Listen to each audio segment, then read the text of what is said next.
الحمد لله نحمده ونستعينه ونستغفره ونعوذ بالله من شرور أنفسنا ومن سيئات أعمالنا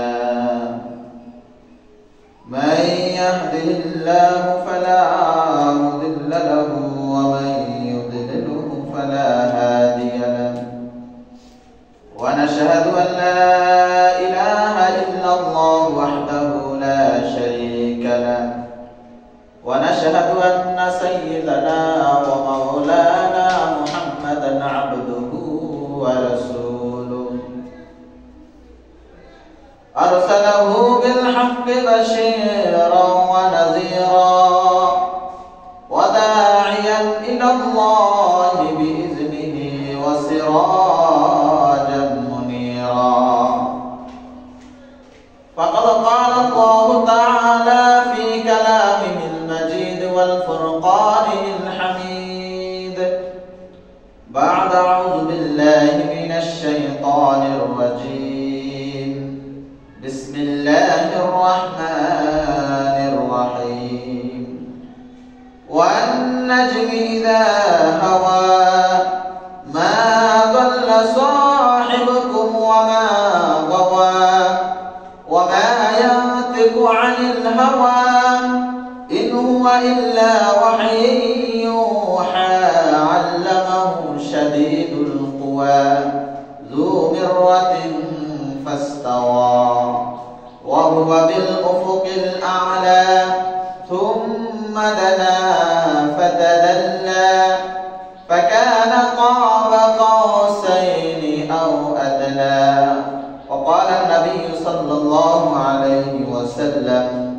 رأيت ربي عز وجل أو كما قال عليه الصلاة والسلام اللهم صل على محمد وعلى آل محمد كما صليت على إبراهيم وعلى آل إبراهيم إنك حميد مجيد اللهم بارك على محمد وعلى آل محمد كما باركت على إبراهيم وعلى آل إبراهيم إنك حميد مجيد.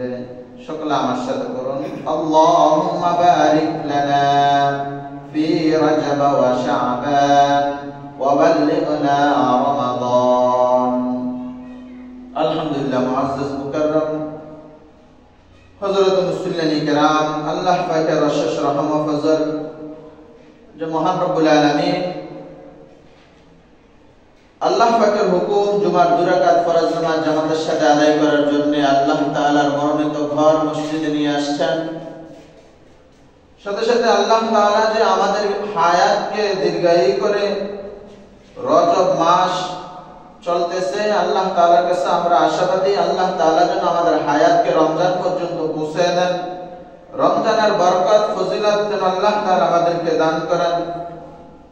এজন্য আল্লাহ তাআলার কৃপায় শুকর আদায় করি, সবাই বলি আলহামদুলিল্লাহ। আলহামদুলিল্লাহ।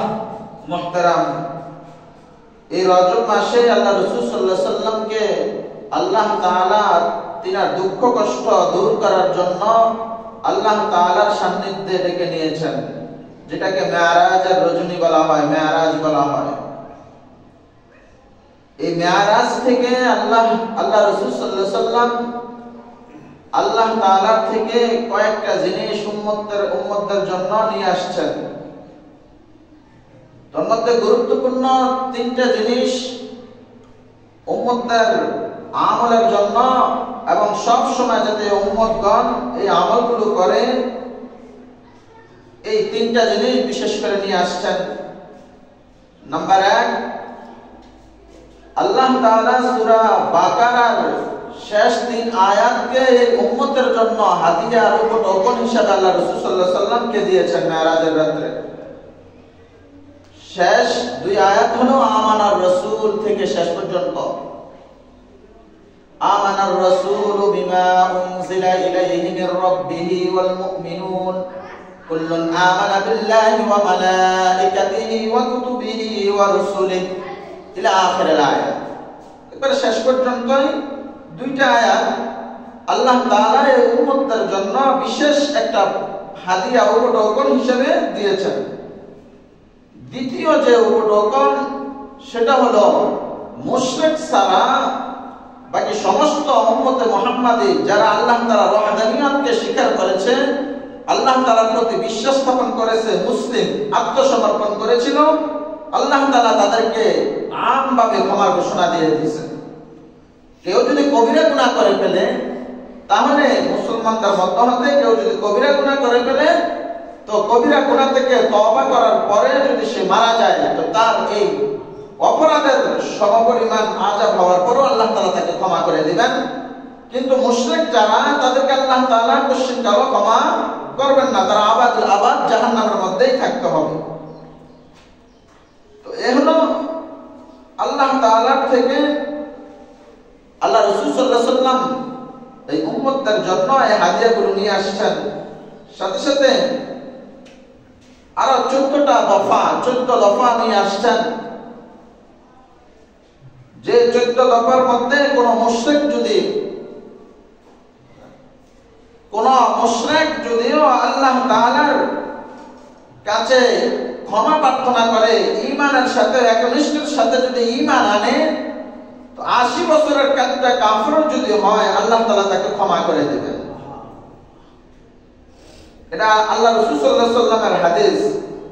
আল্লাহ তাআলা নিজেই তার সমস্ত পাপ, যত ধরনের শিরিক করেছে, যা সগীরা করেছে, কবিরা করেছে, যত ধরনের অন্যায়ের সাথে সে লিপ্ত ছিল, হিন্দু অবস্থায়, মুশরিক অবস্থায় আল্লাহ তাআলা তাকে ক্ষমা করে দেবেন। বৃদ্ধ অবস্থাও যদি হয়, মুমূর্ষ অবস্থার আগেও যদি হয়, তো আল্লাহ তাআলা তাকে ক্ষমা করে দেবেন। যেমন প্রবীণ মৃত্যু নাকি জানি একজন ছিল না, চিত্র নাট্যকার, তো আল্লাহ তাআলা যদি চান বলে যে তাকে আল্লাহ তাআলা ক্ষমা করে দেবেন, তাকে সে ঈমান এনেছিল।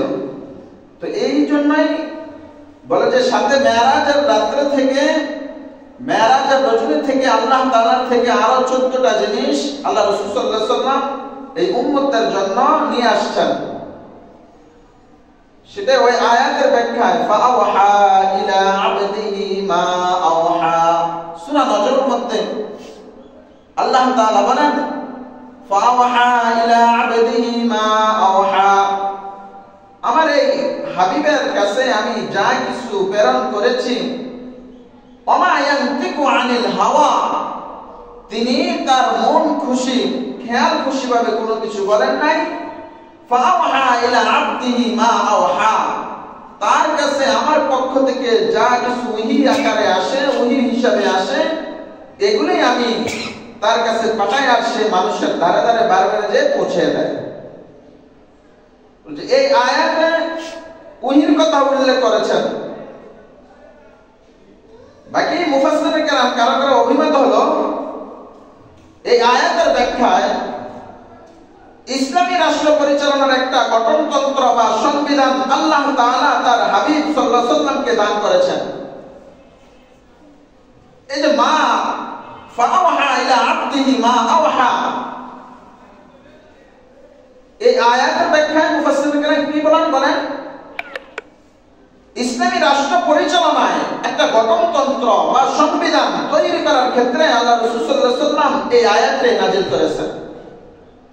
এই আয়াতের মধ্যে 14টি দফা রয়েছে, যা মেনে চললে প্রতিটি নাগরিক যদি, প্রত্যেকটা ইসলামী রাষ্ট্রের নাগরিক যদি এগুলো মেনে চলে, তো আল্লাহ তাআলা তাদেরকে ইহুদি, মুশরিক এবং বিধর্মীদের কাছে কোশ্চেন কালো অপদস্থ, নিপীড়িত, নিষ্পেষিত কিছুতে তারা হতে পারবে না এবং হবে না। আল্লাহ তাআলা তাদেরকে আশ্রয় দিয়ে রাখবেন।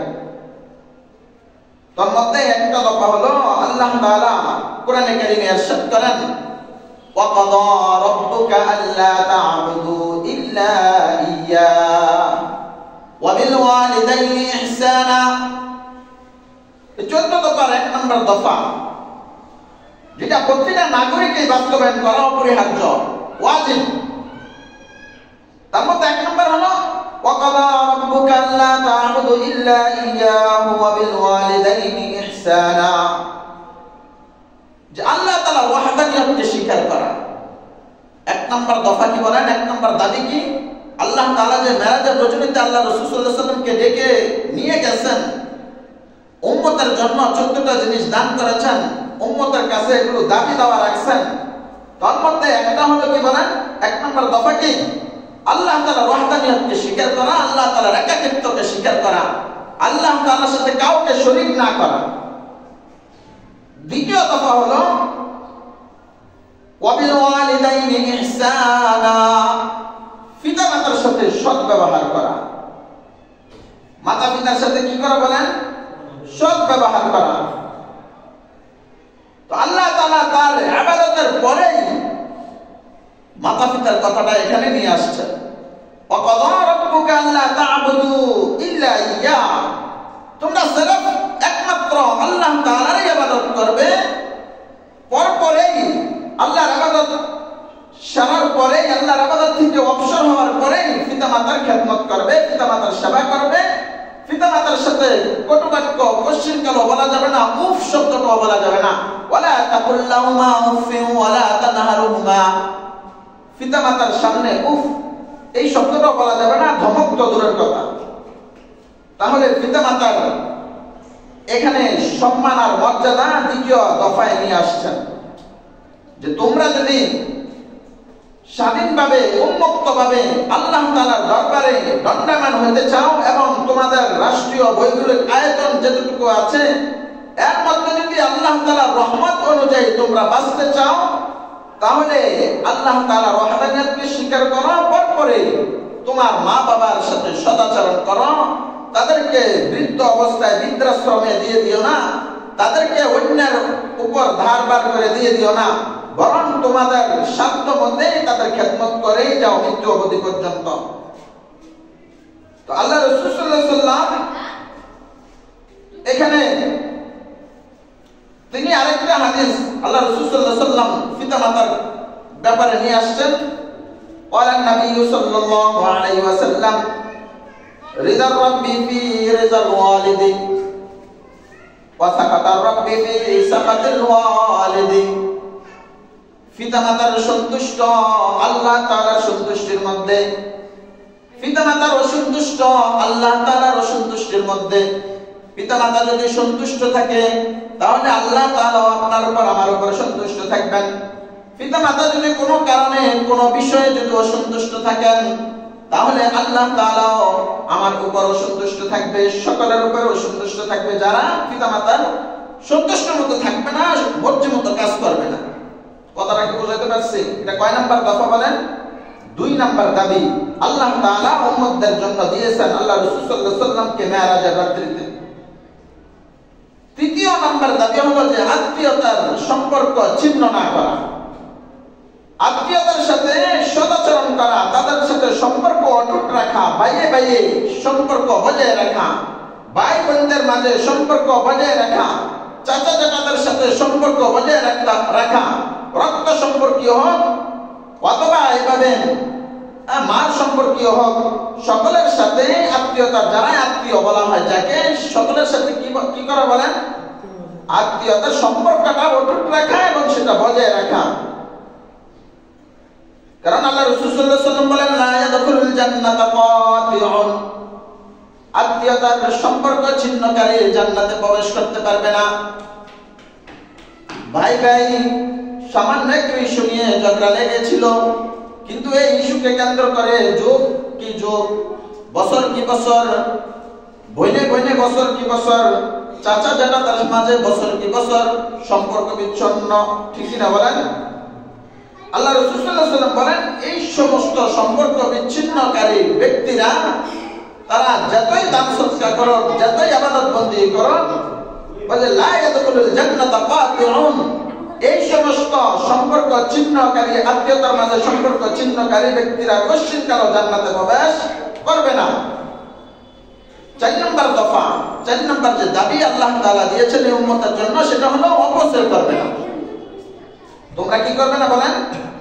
এই উম্মতকে বলবেন যাতে অপচয় না করে, কারণ এই রিজিকের পিছনে আমার অনেক ফেরেশতাদের শ্রম রয়েছে। আমার রিজিকের ক্ষেত্রে আমি হাজার নয় লক্ষ কোটি ফেরেশতাদের মধ্যে আমি তাদেরকে নিয়োগ দিয়ে রাখছি যাতে সুষ্ঠুভাবে সময় মতো প্রত্যেকটা মানুষের কাছে রিজিক পৌঁছে দেয়। এজন্য আল্লাহ তাআলা বলেন আপনার উম্মতদের জন্য 4 নম্বর যে দাবি সেটা হলো আপনার উম্মতদেরকে বলবেন অপচয় যেন না করে। অপচয় ওয়ালা তুবাযজির তাবযীরা, অপচয় যাতে না করে, খাদ্যের ক্ষেত্রে হয়, অর্থের ক্ষেত্রে হোক, যে কোনো বিষয়ের ক্ষেত্রে হোক, কোনো ধরনের অপচয় যাতে না হয়। কুলু ওয়াশরাবু ওয়ালা তুসরিফু, তোমরা খাও আর পান করো, আচ্ছি করে খাও, খাইতে কোনো বাধা নেই, একবারে নাক পর্যন্ত খাও, সমস্যা নেই। বাকি ওয়ালা তুসরিফু, অপচয় করিও না। ওয়ালা তুসরিফু তো কি বলেন? অপচয় করিও না। ওয়ালা তুবাযজির তাবযীরা, তোমরা কিছুতেই অপচয় করিও না। 4 নম্বর দাবি আল্লাহ তাআলা এই উম্মতের জন্য মেরাজের রজনীতে আল্লাহ রাসূল সাল্লাল্লাহু আলাইহি ওয়াসাল্লামকে এগুলো উম্মতের জন্য উপটোকন এবং দাবি দাওয়া হিসেবে, দফা হিসেবে দিয়েছেন। কারণ তিনি বলেন অপচয় যদি করো ইন্নাল মুবাযজিরিনা কানু ইখওয়ানা শায়াতিন, নিশ্চয়ই অপচয়কারীরা হলো শয়তানের ভাই। অপচয়কারীরা কে বলেন? শয়তানের ভাই। তারা শয়তানের সাথে বেশি সম্পর্ক রাখে। কোথাও এরকম ভাবে দাওয়াতে গিয়েছিল অথবা রেস্টুরেন্টে গিয়েছিল, ভদ্রতা ইত্যাদি এগুলোর ক্ষেত্রে মনে করে যে আমার এটাই তো ভদ্রতা, সামান্য কিছু খায় আর কিছু ফেলে ভরে রেখে দেয়, ঠিক কিনা বলেন? অথবা সামান্য একটু খাদ্য থেকে নেয়, তারপরে এগুলোর মধ্যে ঝোল টোল ইত্যাদি মাইখা সাইখা তারপর কি করে দেয়? নষ্ট করে দেয়। আল্লাহ রাসূল সাল্লাল্লাহু আলাইহি ওয়াসাল্লাম, আল্লাহ তাআলা, আল্লাহ রাসূল না, কোরআনে কারীমের মধ্যে আল্লাহ তাআলা বলেন ইন্নাল মুবাযজিরিনা কানু ইখওয়ানা শায়াতিন, এই অপচয়কারীরা হলো শয়তানের দল। এই অপচয়কারীরা কে বলেন? শয়তানের দল। আমি আদি কি বলে এটারে, আমি আল্লাহ রাসূল সাল্লাল্লাহু আলাইহি ওয়াসাল্লামের আদর্শকে আঁকড়ে ধরতে হবে, আল্লাহ রাসূল সাল্লাল্লাহু আলাইহি ওয়াসাল্লামের কালচারকে আমি আঁকড়ে ধরতে হবে। আল্লাহ রাসূল সাল্লাল্লাহু আলাইহি ওয়াসাল্লাম কিভাবে খেয়েছিলেন, আল্লাহ রাসূল সাল্লাল্লাহু আলাইহি ওয়াসাল্লাম কিভাবে বসতেন, কতটুকু খাইতেন, এই বিষয়গুলো আমি কি করতে হবে বলেন? আল্লাহ রাসূল সাল্লাল্লাহু আলাইহি ওয়াসাল্লামের অনুসরণ করতে হবে। এজন্য 4 নম্বর উম্মতদের জন্য যে যে দফা দিয়েছিলেন সেটা হলো কি বলেন, অপচয় করা যাবে না। 5 নম্বর হলো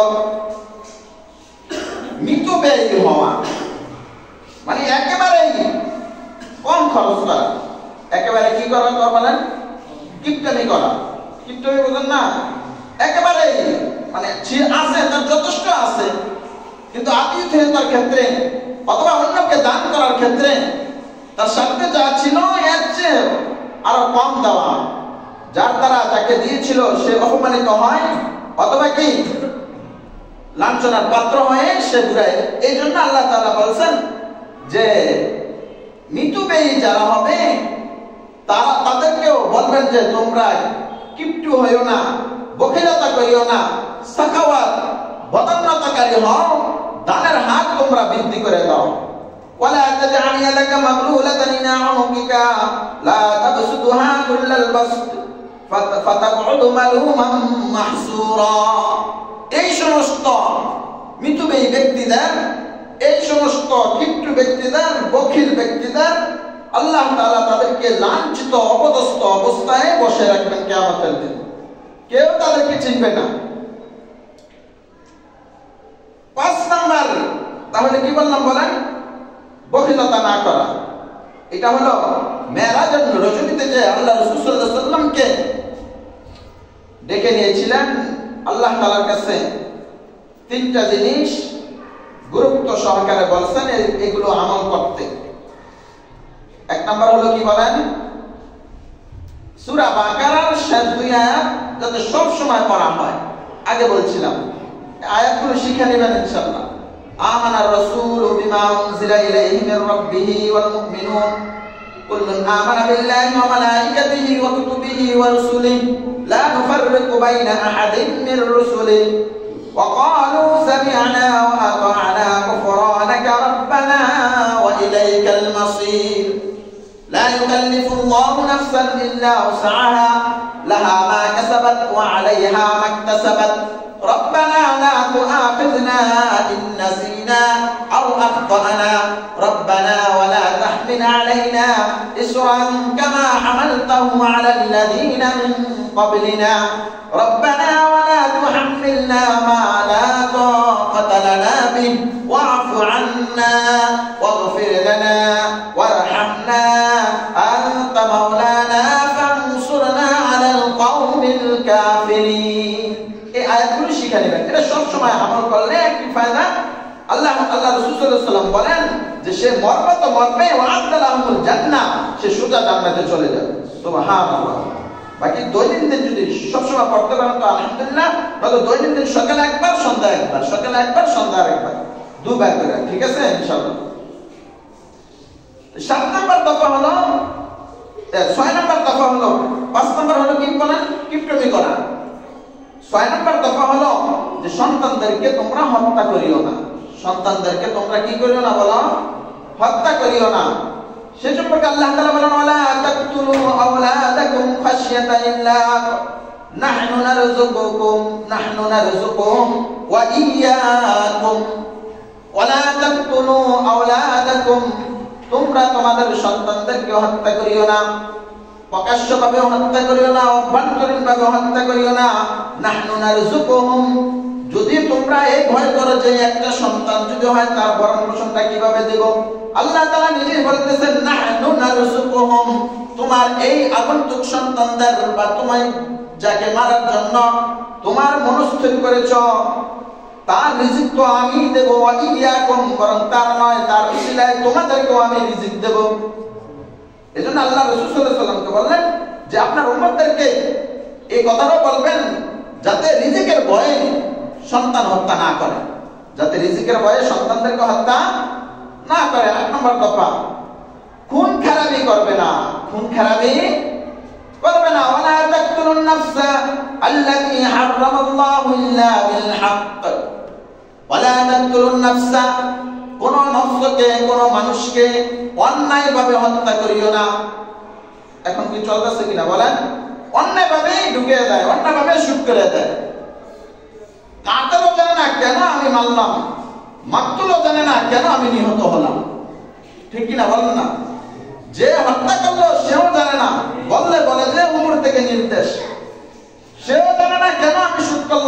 হত্যা করলাম, যিনি মাকতুল, যিনি নিহত হয়েছেন সেও জানে না। এজন্য আল্লাহ তাআলা বলেন আপনার উম্মতদেরকে বলবেন ওয়ালা তাকতুলুন নাফসাল্লাতী হারামা ওয়ালা তাকতুলুন নাফসাল্লাতী হারামাল্লাহু ইল্লা বিল হক, তবে যথাযথভাবে হত্যা করা এটা আমার পক্ষ থেকে নির্দেশ রয়েছে।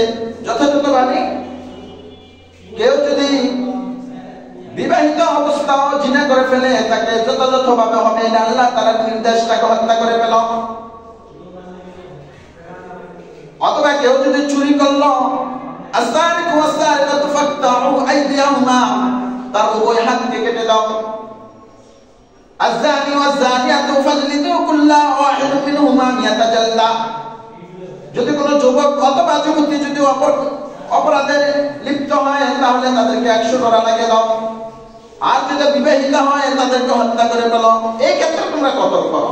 এছাড়া অন্যায়ভাবে লা তাকতুলুন নাফসা, কাউকে হত্যা করিও না। এটা কয় নাম্বার দফা বলেন? 8 নাম্বার দফা। 9 নাম্বার দফা দেখেন, ইয়াতীমের মাল খাওয়া তো দূরের কথা, আল্লাহ তাআলা বলেন মেরাজের রাত্রিতে কিন্তু এগুলো দিচ্ছেন, খেয়াল রাখবেন। বলতে আপনার উম্মতদেরকে বলবেন ইয়াতীমের মালের ধারে কাছেও না যায়। ইয়াতীম চাচা চাচা থাকে কিন্তু তার বাপ নাই, এখন সে ইয়াতীম না, তার সম্পদ তো চাচার কাছে অথবা দলিলাতুল্লাহ বা পটোয়ারা হয়নি। তো এই জন্য আল্লাহ তাআলা বললেন যে ইয়াতীমের মালের ধারে কাছেও যাইতে না করবেন। ওয়ালা তাকরাবু মালাল ইয়াতীমি ইল্লা ওয়ালা তাকতুলু মালাল ইয়াতীমি ইল্লা বিল্লাতী হিয়া আহসান হাত্তা ইয়াবলুগা শুদ্দাহ, ইয়াতীমের মালের ধারে কাছেও তোমরা যাইবে না, তবে যদি এই ইয়াতীম তার ভবিষ্যতের চিন্তা করে যদি তার কি বলে চাচা জেঠারা অথবা তার আত্মীয় স্বজনরা মাল সম্পদ বর্ধন করার জন্য, বৃদ্ধি করার জন্য যদি চায়, তাহলে ধারে কাছে যে সেটাকে তাসাররুফ করে, হস্তক্ষেপ করে মাল বৃদ্ধির জন্য তার কল্যাণকামী হয়ে তখন তার ধারে কাছে যাইতে পারবে, মাল তাসাররুফ করতে পারবে। 10 নম্বর যে দফা হলো সেটা হলো অঙ্গীকার পূরণ করতে বলবেন। আপনার এই উম্মতদেরকে জমিনের মধ্যে গিয়ে অঙ্গীকার পূরণ করতে বলবেন। কারো কাছে ওয়াদা দিয়েছিল যে সে তাকে ওইটা দিবে, মাদ্রাসায় এত বস্তা সিমেন্ট দিবে, মসজিদে এত বস্তায় সিমেন্ট দিবে, ইট দিবে, কল্যাণ কামে ওয়াদা দিয়েছিল। সমাজ সেবক ভাবে সে সমাজের অনেক ধরনের কাজকর্ম করে থাকে। এভাবে যদি কাউকে ওয়াদা দিয়ে থাকে তো বলবেন এই ওয়াদা যাতে, এই প্রতিশ্রুতি সে যাতে ভঙ্গ না করে। ওয়াউফু বিল আহদি ইন্নাল আহদা কানা মাসউলা, এই অঙ্গীকার যাতে আপনার উম্মতরা পুরা করে, কারণ এই অঙ্গীকার সম্পর্কে আপনার উম্মতদেরকে জিজ্ঞাসা করা হবে যে তোমরা ঠিকমতো এই যে অমুকের সাথে যে অঙ্গীকারটা করেছিলা, যে প্রতিশ্রুতিটা দিয়েছিলা, এটা তোমরা পুরা করছিলে কিনা, এভাবে জিজ্ঞাসা করা হবে। 11 নম্বর হলো আল্লাহু আকবার, মাপ সঠিকভাবে দিবে। ব্যবসায়ীদের উদ্দেশ্যে বলছেন যে যারা ব্যবসায়ী তারা ব্যবসা লেনদেন ভালোভাবে করবে, মাপের বিষয়গুলো খুব সূক্ষ্মভাবে, খুব সচেতনতার সাথে ভালোভাবে মাপ কাটে, মাপ সঠিকভাবে দিবে। ওয়াউফুল কাইলা ইদা কিলতুম ওয়াজিনু বিল কিসতাসিল মুস্তাকিম, ওয়াজিনু বিল কিসতাসিল মুস্তাকিম, সঠিকভাবে দাড়িপাল্লা রেখে চাল মাপে দিবেন, সঠিকভাবে দাড়িপাল্লা রেখে গম মাপে দিবেন।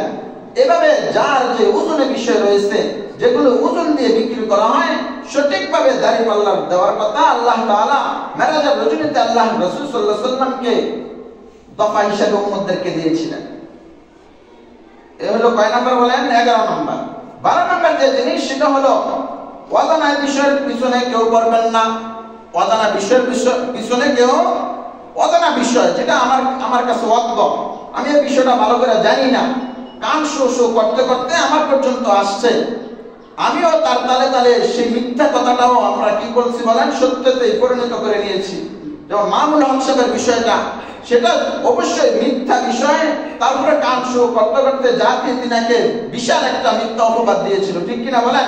এজন্য শুধু তিনার বিষয় নয়, যে কোনো বিষয়ে তদন্ত করার কথা বলছে আল্লাহ তাআলা পবিত্র কোরআনে কারীম অন্যত্র বলেন, ইযা জাআকুম ফাসিকুন বিনাবাইন ফাতাবায়ানু, যখন তোমাদের কাছে কোনো ফাসিক সংবাদ নিয়ে আসে, আরে শুনছুনি ওই যে অমুক ছেলেটা তো এই কাম করে ফেলছে, অমুক মেয়েটা তো ওই কাজ করে ফেলছে, অমুকে তো ওই চুরি করে ফেলছে, ডাকাতি করে ফেলছে, বলছে একে ফাসিক বলছে আল্লাহ তাআলা।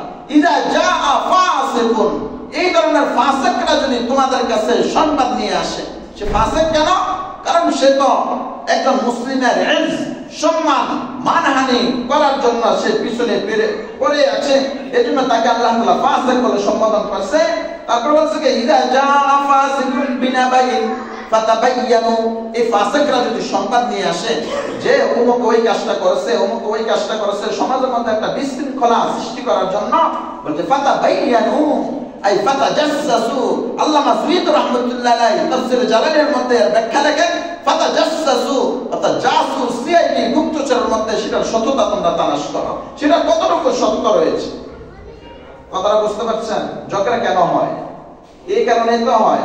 একজন মানুষ বলছে ওই যে আপনার এটা চুরি করে নিয়ে গেছে, আপনার গরু ছাইরা দিছে, গরু চুরি করে নিয়ে গেছে, আপনার দোকান থেকে ওটা নিয়ে গেছে, ওটা নিয়ে গেছে, একজনের উপর মিথ্যা আরোপ করলো, তো এটার উপর ইস্যু করে কিন্তু ঝগড়াঝাটি ইত্যাদি হয়ে যায়, ঠিক কিনা বলেন? আল্লাহ তাআলা কি বলছেন? ফাতাবায়ানু আই ফাতাজাসসু, সেটার সততার জন্য তোমরা ভালোভাবে গুপ্তচরের মতো, সিআইডির মতো জাসুসগিরি করো। তাহলে 11 নম্বর দফা কি বলেন? আল্লাহ তাআলা কি বলছেন? যে তোমরা কোন বিষয়ে, যে বিষয় তোমরা জানো না সেটা নিয়ে মানুষদেরকে মন্তব্য করিও না। 13 নম্বর হলো অহংকার করবে না। আপনার উম্মতদেরকে বলবেন যাতে অহংকার না করে। অহংকার কেন? ওয়ালা তামশি ফিল আরদি মারহা ইন্নাকা লান তাখরিকাল আরদা ওয়া লান তাবলুগাল জিবালা তুলা। আল্লাহ তাআলা বলেন তুমি যে দাম্ভিকতার সাথে চলতেছো জমিনের মধ্যে, ওয়ালা তামশি ফিল আরদি মারহা, খবরদার এই জমিন হলো আমার, এই জমিন মুহূর্তে মুহূর্তে আমার কাছে বলে আল্লাহ একটু হুকুম দেন, এই গর্বকারী ব্যক্তিকে, অহংকারী ব্যক্তিকে আমার মাটির ভিতরে আমি ঢুকিয়ে নেই। প্রতিনিয়ত জমিন বলে, কিন্তু একটু জোরে যে হাঁটে, এই জন্য ভাই সাবধানে হাঁটতে হবে। আল্লাহ রাসূল সাল্লাল্লাহু আলাইহি ওয়াসাল্লাম এমন ভাবে হাঁটতেন বলতে মনে হয় যে তিনি উপর থেকে, পাহাড় থেকে সমতল ভূমিতে নামতেছেন, সমতল ভূমিতে হাঁটতেন। বাকি এরকম মনে হতো যে উপর থেকে কোন পাহাড় থেকে সমতল ভূমিতে নামতে যেমন সতর্কতার সাথে খুব আস্তে ধীরে সুস্থ ভাবে নামতে হয়, এভাবে তিনি চলতেন সমতল ভূমিতে, এরকম। তো যারা এরকম দাম্ভিকতার সাথে চলি, জোরে জোরে হাঁটি, তাদের ব্যাপারে জমিন কি বলে? আল্লাহ একটু হুকুম দেন আর আমাকে একটু ফাঁক করার একটু ক্ষমতা দেন, আমি এখনই তাকে আমার বুকের ভিতরে ঢুকিয়ে নিই, পেটের ভিতরে ঢুকিয়ে নিই। এবার চিন্তা করেন যুবক ভাইরা, যারা আমরা আজকালকে সানবক্স, ডিজি পার্টি, নর্তকী, নায়িকা ইত্যাদি নিয়ে মানুষের ঘুম তো হারাম করি, মানুষের আল্লাহ তাআলার মাখলুকদেরকে কষ্ট দেই, তাহলে এই জমিনে বলবে, অন্য এক হাদিসের মধ্যে আসছে, আজকে তুমি আমার এই জমিনের মধ্যে, তুমি তো জমিনের উপর অনেক দাপটের সাথে ডিজি গান শুনেছিলা, অনেক দাপটের সাথে নর্তকী নিয়ে এসে আনন্দ উল্লাসে মেতে উঠেছিলা, মদ, বিয়ার, আরো যত ধরনের নেশা জাতীয় দেশি বিদেশীয় সব কিছু বক্ষণ করে নাইট ক্লাবে নাচানাচি ইত্যাদি সবকিছু করেছিলাম। এখন তো আমার ভিতরে আসছো, এমন এক জোরে চাপ দিবে, আল্লাহ রাসূল সাল্লাল্লাহু আলাইহি ওয়াসাল্লাম বলেন, এক ফাজরের সিনা, এক ফাজর, এক সাইডের ফাজর অন্য ফাজরে এমনিতেই ঢুকে যাবে। আর কেমন চিৎকার হবে? ইয়াসিহু সাইহান ইয়াসমাউহা কুল্লা শাইইন ইল্লা সাকালাইন, এমন জোরে চিৎকার দিবে পাপিষ্ঠ পাপাচার ব্যক্তি, বলেছে ইয়াসমাউ কুল্লা শাইইন, প্রতিটি বস্তু আল্লাহ তাআলার প্রতিটি মাখলুকে শুনতে পাবে, ইল্লা সাকালাইন, মানুষ আর জিন ছাড়া সবাই শুনবে তার এই চিৎকারের আওয়াজ, তার এই চিৎকারের আওয়াজ সকলে শুনতে পাবে। এজন্য বাইক চলতে একটু খুবই জমিনের উপর খুবই আস্তে ধীরস্থিরের সাথে চলতে হবে। এজন্য আল্লাহ তাআলা বলেন কি 13 নম্বর দফা, তোমরা জমিনের মধ্যে পৃথিবীতে যখন বিচরণ করবে খুবই সহনশীলতার সাথে, নম্রতার সাথে, খুবই তোমরা এরকম ভাবে সচেতনতার সাথে চলাফেরা করবে। 14 নম্বর যে দফা সেটা হলো কি, তোমরা শিরিক করবে না। তোমরা কি করবে না বলেন? শিরিক করবে না। কারণ আল্লাহ তাআলার কাছে সবচেয়ে ঘৃণিত এবং সবচেয়ে অপরাধ যে জিনিস সেটা হলো শিরিক, আল্লাহ তাআলার সাথে অংশীদার সাব্যস্ত করা, আল্লাহ তাআলার জাতের সাথে অংশীদার সাব্যস্ত করা, অথবা আল্লাহ তাআলার সিফাতের সাথে অংশীদার সাব্যস্ত করা। এজন্য আল্লাহ তাআলা বলেন ওয়ালা তাজআল মা'আল্লাহি ইলাহান আখার ফাতুলকা ফি জাহান্নাম মালুমান মাদহুরা। আল্লাহ তাআলা বলেন আল্লাহ তাআলার সাথে তোমরা অন্য কাউকে শরীক হিসাবে, অংশীদারিত্ব হিসাবে সাব্যস্ত করিও না। অংশীদার হিসাবে উপাস্য বা তার ইবাদতের ক্ষেত্রে হোক বা অন্য কোনো ক্ষেত্রে হোক উপাস্য হিসাবে স্থির করবে না, তাহলে তোমরা কি হবে? ফাতুলকা ফি জাহান্নাম মালুমান মাদহুরা, তোমরা জাহান্নামের মধ্যে একবারে নিন্দিত, লাঞ্ছিত, অপদস্থ অবস্থায় নিক্ষিপ্ত হবে। এটাকে আমি বললাম? বলেন আল্লাহ তাআলার আয়াত। এজন্য ভাই এটা এই 14টা দফা কোন আয়াতের ব্যাখ্যা মুফাসসির কেরাম নিয়ে আসছেন? ওয়ান নাজমি ইযা হাওয়া, সূরা নজমের আয়াত। ওয়ান নাজমি ইযা হাওয়া মা দাল্লা সাহিবুকুম ওয়া মা গাওয়া ওয়া মা ইয়ানতিকু আনিল হাওয়া ইন হুয়া ইল্লা ওয়াহয়ুন ইউহা আল্লামাহু শাদীদুল কুওয়া যু মিররাতিন ফাস্তাওয়া ওয়া হুয়া বিল উফুকিল আ'লা সুম্মা দানা ফাতাদাল্লা فأوحى إلى عبده ما أوحى فأوحى إلى عبده ما أوحى। এই আয়াতের ব্যাখ্যায় 14টি দফা নিয়ে আসছেন। কেন নিয়ে আসছেন? কারণ আল্লাহ তাআলা মুফাসসিরিন কেরাম বলেন যে ইসলামী রাষ্ট্র পরিচালনায় এবং গঠনতন্ত্র ও সংবিধান আল্লাহ তাআলা তার হাবিব সাল্লাল্লাহু আলাইহি ওয়াসাল্লামকে যা দান করেছেন, এই যে 14টা দফা, এগুলো যদি কোন মুসলিম দেশে এগুলো যদি এই 14টা দফা, বুঝতে পারছেন না ভাই, এগুলো যদি বাস্তবায়ন করে, প্রত্যেক নাগরিক যদি এগুলো বাস্তবায়ন করে এবং বাস্তবায়ন করা আল্লাহ মুফাসসিরিন কেরাম বলেন এটা ওয়াজিব, ফরজ, তাহলে তারা এই দেশের মধ্যে আল্লাহ তাআলার রহমতের ছায়ার মধ্যে থাকবে। যত ধরনের পরাশক্তিময় হোক, যত পারমাণবিক বোমার অধিকারী রাষ্ট্র হোক, আর যত একবারে নিম্ন পর্যায়ের একবার শক্তি কম এরকম কোন মুসলিম দেশ হোক, আল্লাহ তাআলার রহমতের ছায়ায় তাদেরকে বাঁচিয়ে রাখবেন। এটা আল্লাহ তাআলার ওয়াদা। তাহলে এই দফাগুলো, এই দাবিগুলো আল্লাহ তাআলা উম্মতদের মধ্যে পেশ করেছেন, এগুলো আমরা পালন করতে অবশ্যই নিজেদের জান তোর, নিজেদের আপ্রাণ চেষ্টা করে যেতে হবে ইনশাআল্লাহ। করব তো ইনশাআল্লাহ ভাই? ইনশাআল্লাহ। যাকে হলো মেরাজের আল্লাহ রাসূল সাল্লাল্লাহু আলাইহি ওয়াসাল্লাম উম্মতের জন্য যা নিয়ে আসছেন, সেটা সারসংক্ষেপ কিছু কথা বললাম। দুই একটা মাসালা ভাই শুনি, যেটা দুই একদিন আমি ইতিমধ্যেই কয়েকদিন আগে এগুলো আমার পর্যবেক্ষণ হয়েছিল। সেটা হলো মসজিদের বিষয়টা। মসজিদ দুইটা জিনিসের সমন্বয়। একটা মসজিদ, মসজিদের যে ভিতর অংশটা, আর হচ্ছে মেহরাব, এই যে ইমাম সাহেব যেখানে দাঁড়ায়, মেহরাব জিনিসটা মূলত এটা আগে ছিল না, কথা বুঝছেন? যখন দেখলো যে না এটা একসাথে হোক, বাকিটা যেহেতু বাইরের অংশ, তো এটা ইমাম সাহেব এই মসজিদের যেটা অংশ সেখানে তার গোড়ালি রাখতে হবে, তাহলে তার নামাজ মুক্তাদের সাথে সহি হবে, মুক্তাদের একটা করলেও সহি হবে। এই যে মেহরাবটা দেখেন, আমি যদি মনে করেন একটু সামনে আমার গোড়ালিটা চলে যায়, আপনারা পিছনে একতেদা করেন, তাহলে আমার নামাজে তো হবে না। তো আমার নামাজ না হলে কি আপনাদেরটা হবে? হবে না। এজন্য দাঁড়াইতে হবে ইমাম সাহেবরা এই যে প্রথম কাতারের একটু মোট কাতার যে গোড়ালিটা রয়েছে, গোড়ালিটা একটু রাখতে হবে। কথাটা বুঝছেন না? এই একটা বিষয়। এটা কেন? মেহরাবের বিষয়টা। আর হচ্ছে বারিন্দা যে করা হয়, এটাকে বলা হয় ফেনাউল মসজিদ ফিল মসজিদ। ফেনা মানে বারান্দা, আর সাহানুল মসজিদ, সাহান মানে বারান্দা। মসজিদের বারান্দা ফিল মসজিদি, মসজিদের অন্তর্ভুক্ত। কিন্তু মেহরাবুল মসজিদ ফিল লাইসা ফিল মসজিদ। মেহরাব যেটা মসজিদের, এটা কোনো মসজিদের অন্তর্ভুক্ত নয়, বরং সাহানুল মসজিদ ফিল মসজিদ। মসজিদের বারান্দা যেটা, এটা মসজিদের অন্তর্ভুক্ত। কথাটা কি বুঝতে পারছেন? তাহলে এই যে বারান্দা দেখেন, এটা মসজিদের ভিতরে, ছোট হোক বড় হোক, ইন্নাল মাসাজিদা লিল্লাহ, মসজিদ সিরফ আল্লাহ তাআলার। এই মসজিদ ছোট হোক আর বড় হোক, ফজিলতের ক্ষেত্রে 3-4টা মসজিদ ছাড়া সব মসজিদের ফজিলত এক। মসজিদে নববী, বাইতুল মুকাদ্দাস, মসজিদে কুবা, এই মসজিদগুলো ছাড়া বাকি সব মসজিদ যতই মোজাইক লাগানো হোক, যতই স্বর্ণ রূপা ইয়াকুত জওহার আরো যত যত দামি পদার্থ আছে সবগুলো দিয়ে ভরানো হোক, সবগুলোর মান আল্লাহ তাআলার কাছে। আর যত কাঁচা মাটি আর পাকা মাটি হোক, সবগুলোর দাম, সবগুলোর ফজিলতের ক্ষেত্রে আল্লাহ তাআলা কি বলেন? আল্লাহ তাআলার কাছে একই।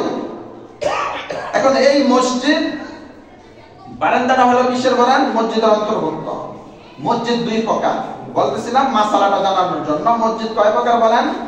দুই ধরনের মসজিদ, যেটা তিরমিজি শরীফের হাদিসের ব্যাখ্যায় সুনান তিরমিজির মধ্যে ওনার সাহিহ তিরমিজি নিয়ে আসছেন যে মসজিদ দুই ধরনের। একটা হলো মসজিদুল হাই, দ্বিতীয় নাম্বার হলো মসজিদুত তরিক অথবা মসজিদুল শারিয়া। মসজিদুল হাই যেটা, অর্থাৎ মসজিদে হাই বলা হয় এলাকার মসজিদ, মহল্লার মসজিদ। এলাকার মসজিদ বা কি বলেন? মহল্লার মসজিদকে মসজিদে হাই বলা হয়। আর মসজিদুল শারিয়া, হাই রোডের সাথে যে মসজিদ থাকে না অনেকগুলো বলেন, হাই রোডের সাথে মসজিদের তরিক, রাস্তার সাথে যে মসজিদটা থাকে, এই মসজিদটাকে বলা হয় মসজিদের তরিক বা মসজিদ শারিয়া।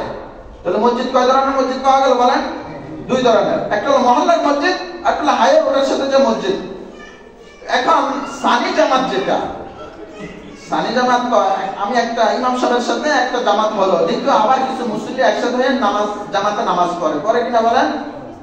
কয়েকদিন এভাবে চলছিল, আমি দেখছি। আমি সরাসরি বলি না, হয়তো কি ভাবে নাকি ভাবে। তো এই জন্য মসজিদুল হাই যেটা, ওলামা কেরামের ফতোয়া হলো মহল্লার মসজিদ যেটা, এই মসজিদে সানি জামাত নিষেধ। সানি জামাত, দ্বিতীয় জামাত নিষিদ্ধ, জায়েজ নাই। যেখানে নিষেধ সেখানে নামাজ পড়লে কি নামাজ হবে? ওই নামাজটা কি কবুল হবে? হবে না। কথাটা কি বুঝাইতে পারছি? এটা হলো মসজিদুল হাই। এই রোডের কথা কোনো বলে নাই। মসজিদুল শারিয়া মানে হাই রোড। মনে করেন গাবতলী টার্মিনালের পাশে একটা মসজিদ আছে বিশাল, উন্মুক্ত সবসময় থাকে, ঠিক না? উত্তরবঙ্গে যারা সফরে যাওয়া হয়, 2013 সালেতে সিরাজগঞ্জ কমরখান থানায় একটা চিল্লা দিয়েছিলাম জামতলী এলাকায়। তো ওইখান থেকে আমরা কাকরাইল থেকে গেছিলাম। তো কাকরাইল থেকে ওইখানে বলছিল আরো কিছু সাথী আমাদের সাথে অ্যাডজাস্ট হবে, এখান থেকে আমরা রোগ হব। এই এখান থেকে বাস উঠে তারপর আমরা কি বলে সিরাজগঞ্জে আমরা যাব। এখন আমরা জোহর রক্ত হলো। শুধু আমরা একটা দল নয়, একটা জামাত নয়, অনেক জামাত আসতেছে আবার যাইতেছে, সানি জামাতও করতেছে। সানি না শুধু, সালেস, রাবে, খামেস, আরো একবার যত জামাত আছে এরকম ভাবে পর্যায়ক্রমে চলতে আছে। এই মসজিদটাকে বলা হয় মসজিদুল শারিয়া। এই মসজিদটাকে বলা হয় কি বলেন? মসজিদুল শারিয়া। হাই রোডের সাথে মসজিদ, এই মসজিদে সানি জামাত জায়েজ। এই মসজিদের মধ্যে সানি জামাত কি আছে বলেন? সানি জামাত না, একবারে মিয়া 100 পর্যন্ত অথবা 1000 পর্যন্ত বা আরো যত পড়তে পারে সব নামাজেই জায়েজ আছে। কিন্তু মসজিদে হাই যেটা, এলাকার মসজিদ যেটা, এই মসজিদের মধ্যে কি নাই বলেন? সানি জামাত জায়েজ নাই। তাহলে আমরা যারা পড়ছি নামাজটা কাজা করে নিবেন, যারা এখানে যদি উপস্থিত থাকেন। তো যে কথাগুলো বললাম, আল্লাহ তাআলা আমাদেরকে আমল করার তৌফিক দান করুন। আরেকটা জিনিস ভাই, এটা হলো ইবাদতের মাস। রজব মাস, শাবান মাস, রমজান, এই তিনটা মাস হলো উম্মত মুহাম্মাদের কিছু ফুজি কামানোর মাস, কিছু কামানোর মাস। আখিরাতের জন্য এক একটা আমলের বিনিময়ে আল্লাহ তাআলা লক্ষাধিক সওয়াব বাড়ায় দেন। এজন্য কিছু খুশুসি আমল থাকা চাই। কিছু কি আমল থাকা চাই বলেন? খুশুসি আমল থাকা চাই। আমরা মনে করেন যে এখন তো নামাজ পড়তে আসছি, তো নামাজ পড়তে আসছি, তো এখন আমরা এটা খুশুসি আমল না, এটা সবাই আমরা পড়তে আসছি। খুশুসি আমল মানে ব্যক্তিগত একটা আমল, যেটা আমি একাকিত্ব ভাবে করি, অন্য কেউ করোকে না করোকে এই আমলটা আমার ভিতরে আছে। মনে করেন আপনি সবসময় তাহাজ্জুদ গুজারি, আপনি সবসময় আপনার এই বৈশিষ্ট্য রয়েছে, আপনার এই খাসিয়ত রয়েছে যে আপনি সবসময় আলহামদুলিল্লাহ তাহাজ্জুদ করেন, অথবা আপনি সবসময় এরকম ভাবে কোরআনে কারীম তেলাওয়াত করেন, অথবা আপনি সবসময় জিকির আজকার করেন, অথবা আপনি সবসময় প্রত্যেক নামাজের পরে 2 রাকাত 4 রাকাত করে অতিরিক্ত নামাজ, নফল নামাজ পড়েন। বলছে এই আলাদা আলাদা 5 ওয়াক্ত নামাজ তো এগুলো ফরজ, কিন্তু আলাদা আলাদা কিছু আমল নিজের মধ্যে থাকা চাই। এটাকে বলা হয় খুশুসি আমল, এটাকে বলা হয় একাকিত্ব কিছু আমল। এজন্য ভাই একাকিত্ব আমলটাও কাল হাসরের দিনে মাফা হবে। যদি আমার ফরজিয়তের মধ্যে কিছু ত্রুটি হয়, একাকিত্ব আমল তো আল্লাহ তাআলা এই ত্রুটিকে এরকম ভাবে ক্ষতিপূরণ করবেন। এজন্য ভাই সবাই ইনশাআল্লাহ একাকিত্ব কিছু আমল, খুশুসি নিজের বৈশিষ্ট্য অমণ্ডিত যাতে কিছু আমল থাকে, এজন্য ইনশাআল্লাহ নিজে একটু আমলের প্রতি দাবিত হন। अमल से जिंदगी बनती है, जन्नत भी और जहन्नम भी। ये खाकी की अपनी नानूरी की नानारी। যে আমলের দ্বারা আপনার জিন্দেগি গড়বে ভাই। আমল করলে আপনি জান্নাতে যেতে পারবেন, আর আমল না করলে আপনি জাহান্নামে যাবেন। এজন্য ভাই সবাই সবচেয়ে উঠতে বসতে সবচেয়ে একবারে যেটা খুশুসি আমলের মধ্যে ধর্তব্য এবং আমল আরো বেশি সওয়াবে বৃদ্ধি পাবে, সেটা হলো ভাই এরকম একটা তাসবিহ রাখবেন। এই তাসবিহটাকে আরবিতে বলা হয় মুযাক্কির। আরবিতে কি বলা হয় বলেন? মুযাক্কির। আর তাসকিরাতুন থেকে, আর তাসকিরা মানে স্মরণ করা দেয় ওয়ালা, যে জিনিসটা আপনাকে স্মরণ করায় দেয়। আপনি মনে করেন যে পড়েন, ঠিক আঙ্গুলের পড়া গয়না গয়না পড়েন, কিন্তু এটা যখন থাকবে এটা আপনাকে পকেট হাত দিলে দেখবেন এটা লড়ে, তসবিহটা লড়ে, ঠিক না? তখন আপনি স্মরণ হয়ে যাবে যে জিনিসটা আছে, যেহেতু একটু জিকির আজকার করি, তসবিহ হাত আদায় করি। এজন্য ভাই কিছু খুশুসি আমল থাকা চাই। সকলকে ইনশাআল্লাহ বলতেছি, রমজান মাস চলে আসছে, সকলে ইনশাআল্লাহ আমলের দিকে ধাবিত হন, আল্লাহ তাআলার দিকে ধাবিত হন। দুনিয়া আস্তে আস্তে কিছুটা একটু হালকা করে নিয়ে আসুন, সব একটু আঞ্জাম করে দুনিয়ার ত্যাগ করে, দুনিয়া থেকে ত্যাগ কর একবারে বলতেছি না, হালকা করে নিয়ে আসুন। রমজানে যাতে একবারে খুলুসিন ভাবে, একবারে আল্লাহ তাআলার জন্য একনিষ্ঠ ভাবে ইবাদত উন্মুক্ত ভাবে করতে পারেন। আল্লাহ তাআলা আমাদেরকে আমল করার তৌফিক দান করুন। ওয়া মা তাওফীক ইল্লা বিল্লাহ। যারা কবর করেন